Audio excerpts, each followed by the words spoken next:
Hello, Birdman316 here again. Guess what time it is? Guess what time it is? Peanut butter jelly time! Oh, just kidding. That was something else. Alright, carried away. Okay. You remember last time we were out here with the stampede on Thanksgiving Day? My hat cam was too low and I was missing half the jumps. See, well, I was getting the jumps really good, but the camera didn't see them. Half of them. So we're going to redo it again today, but this time we're starting at Pebble Beach. Oh yeah, what a way to start. Nice burnout. Yeah. yeah. Okay. I call this Pebble Beach because there's small little pebbles here. Itty bitty tiny little pebbles, and it looks kind of like a beach, sort of. That's why I call it Pebble Beach. Here we go, let's find that nice jump rut thingy. Fishtail while we're at it. There it is, right up here. Here we go. Alright. I'm going to get down here, and I'm hoping the camera is high enough this time to catch all these jumps. Hit that rut right here. I'm going to hit that rut right there. That right there is going to hit the front end. The front end is going to bounce straight up. It's going to be awesome. Just like Monster Jab. Awesome. Here we go.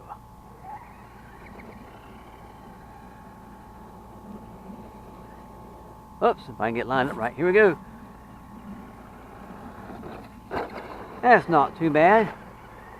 Let's go back and get some more of this, man.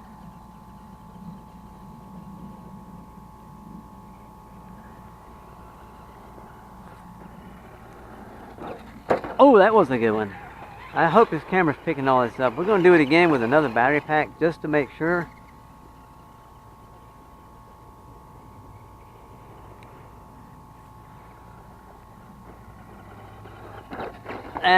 Must have hit it at the wrong section. Didn't do too good, but we're going to try it again. I must have hit some kind of little hopper right there.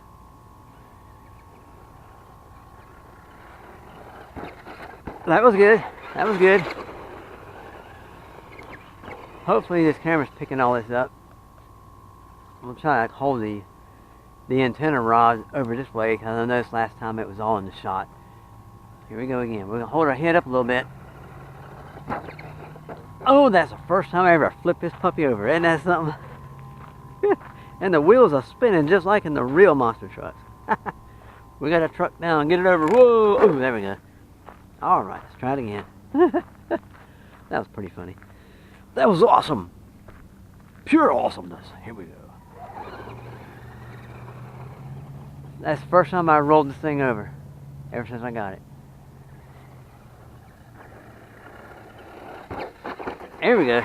I think I held the gas on that. The rear end kind of helped it over on its lid, so I forgot. I got carried away. There we go. See, I let off of it, and it stopped the momentum of the back tires, and it landed on its back end, landed on the bumper. That's neat. You hear the body go whoop like that. But you see how the suspension's working. Watch this. It absorbs all the jumps. There's no excessive bounce. Well, it's like that 1500 is dumping already. Wow, I'm wide open. Yeah, he's not going to be jumping good. Watch this. He's not going to be jumping too good. Yeah, that 1500's about had it.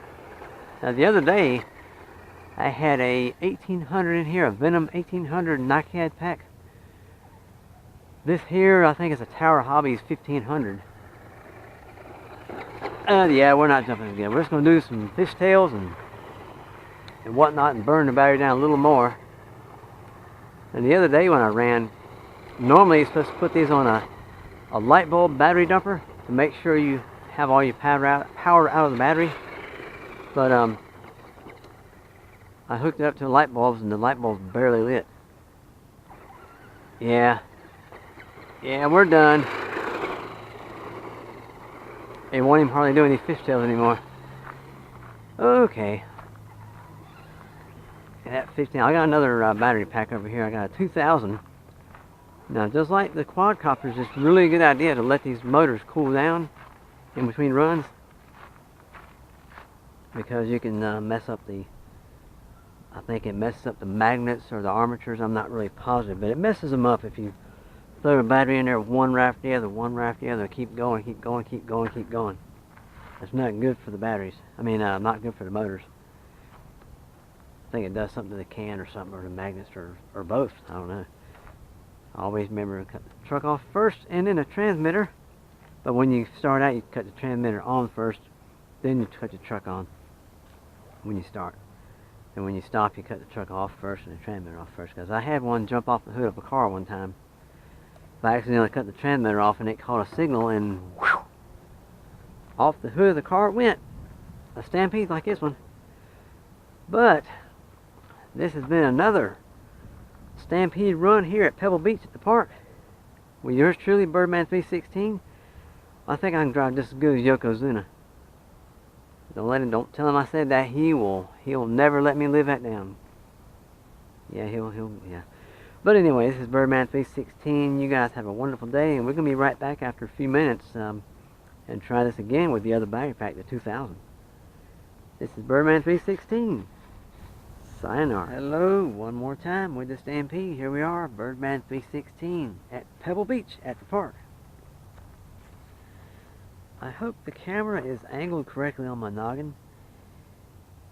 If it wasn't last time, I hope it is this time. I got it angled up just a little bit so that way when I'm looking down for the wild jumps, the camera can capture it too, because the first time I did it, I was looking down, but the camera was angled down too far and it couldn't capture the jumps. And we turned this on first, then we turn the truck on, and here we go. Nice burnout, yeah. There we go. We've got the 2000 battery pack in here now. It should run a little longer than that 1500, but they are both old battery packs, and they're probably pretty tired. So I think I need to line my front end up a little bit. Where is the steering trim? Ah, here we go. Need to bring this way a little bit like this and get behind him and adjust that trim a little bit. There we go. I had to trim it to the right just a little bit. And we're going to get down here and we're going to capture some jumping. Here we go. Here we go. We're right here at the jump. We're right here at the action, just like Monster Jam. Here we go.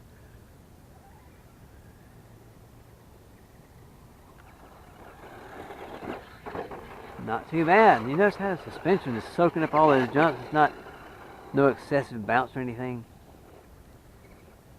Like I said, in the first edition, we got 45 weight oil in these shocks. That was a nice little... Oh, there we go. There we go. That's a good one. There's a little drifting going on here. Here we go. Coming closer to... Oh, not bad, not bad, not bad. Could have been better.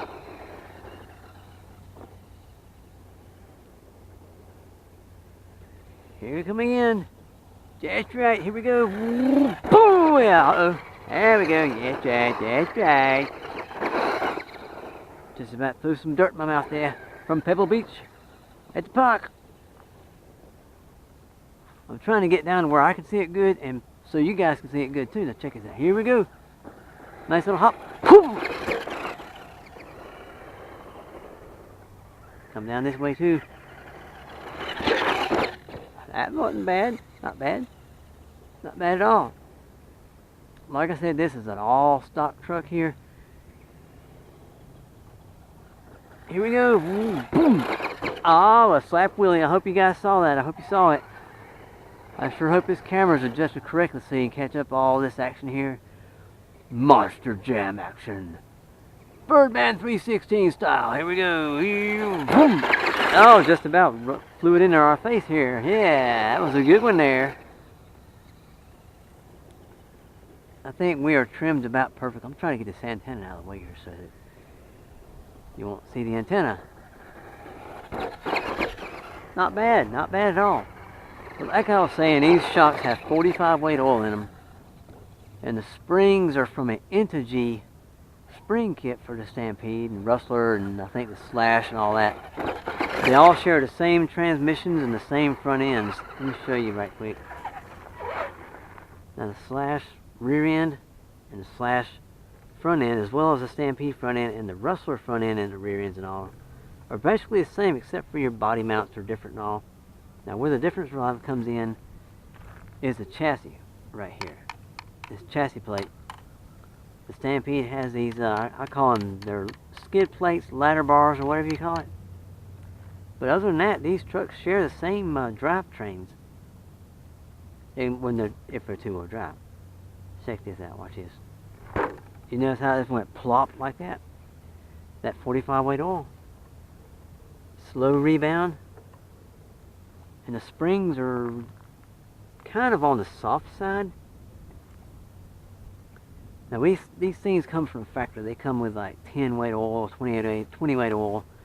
And it's real bouncy spring. Every time you, all the time like this. Constantly, just bouncing like that. But this here, even though it bounces a little bit because the tires are drilled, not the tires, but the wheels are drilled so the tires can breathe. It's got just a little bit of a bounce, but most of the time it stays planted when it hits. Check this out. Not a whole lot of excessive bounce. And this thing could use some more power though, that's for sure. But for what it is, I mean, you can't beat it. That 2000 is starting to run itself down. It seems like the strongest battery that I have is that Venom 1800.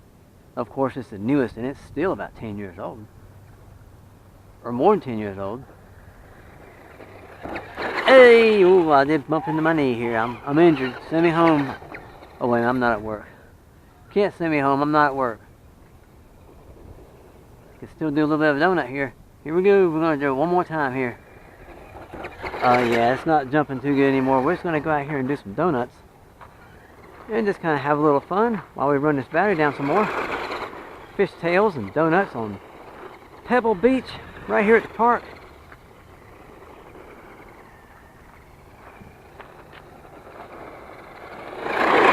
Hey, there we go. I threw dirt all over my shoes. Isn't that something? Look at that. Look at me, I'm a mess. Thanks a lot, Stampede. Oh, it's my fault. I'm the driver, so it's not the truck's fault, it's my fault. Come at an angle this way here.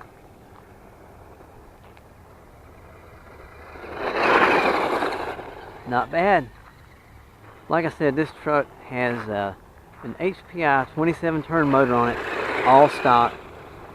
It has a Mania speed control, which is designed to handle standard old stock as a rock motors. It might handle a 21 turn, but I wouldn't really want to take the chance and push it and burn it up. And the gearing, I think I lied. I thought it was 1487. I think it might be 1587.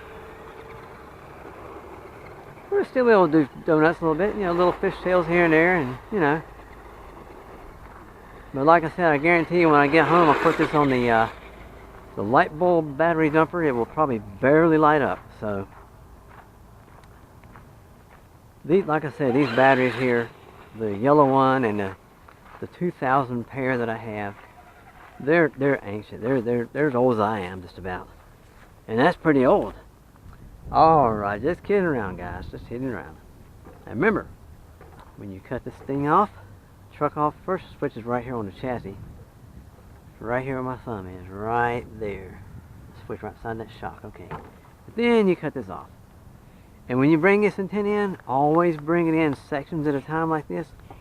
Well, today's transmitters, they have like a little stump. It's 2.4 gigahertz. This is an old school 27 megahertz radio. So you got the crystals. I'm gonna pull this crystal out and show you. Some of you guys just getting into RC, this is probably ancient to you guys. This right here is a crystal, and there's a crystal always also in the receiver of the truck. Nowadays, you just hit a bind button and boom, it's done. You know, no worries about well, let's see, I'm on channel 2. Oh, so am I. Well, gosh, I can't run. I gotta wait till you run first. And these right here, most of them are only 6 channels. This is on 27 megahertz, 6 channels. Now, Radio Shack used to make these X mods which had channels 7 through 12, so you can run 12 people, but you're still limited. Even on the 75 megahertz bands, you're still very limited, and you have to be really careful. But nowadays, everything's 2.4, and probably getting ready to change again. You don't never know. But hey, Old school is always good too, because everyone's running that new school stuff, and then you don't have to worry about, well, I'm on channel 2, I gotta change to channel 4 or something. You ain't gotta worry about that, because most everyone's on 2.4. Enough of my jibber jabber, and this is Birdman 316 at Pebble Beach, right here at the park. You guys have a great one, and sayonara.